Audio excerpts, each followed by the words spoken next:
Somerset. But first, I'm off to meet the artistic director of this year's Brighton Festival, legendary producer and artist Brian Eno.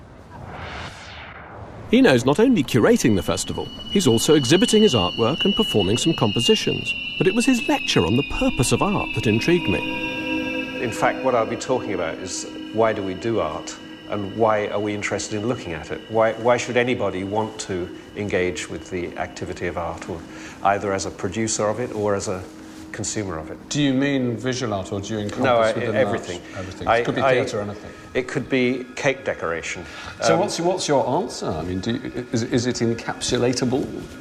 Since all cultures do this, since we don't know of cultures that don't engage in stylistic behaviour at quite complicated levels, I have to see it as an adaptive, biological form of behaviour. I remember a few years ago I saw this extraordinary object in a museum. It was a stone 80,000 years old, which is 50,000 years before the caves were painted. Yes. And it was a decorated object. Yes. So, and I remember thinking, my God, whoever did this, they decorated it. So it bears out your idea that it's actually part of our DNA, it's part of our biology.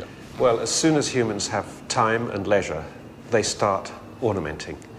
And, ornamentation is the beginning of what we finally call fine art. So I think that the kinds of things that are happening in our brain when we engage in art, either as producers or consumers, are something that our brains need to do.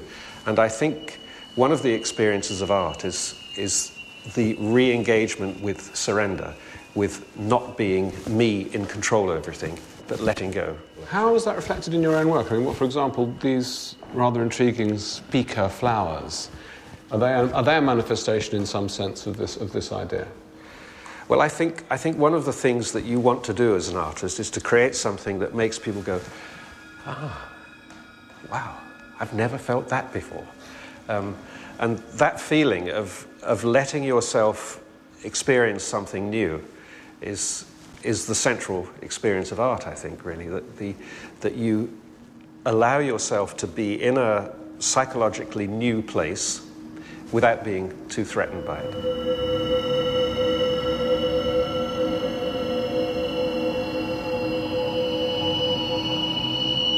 So, from contemporary art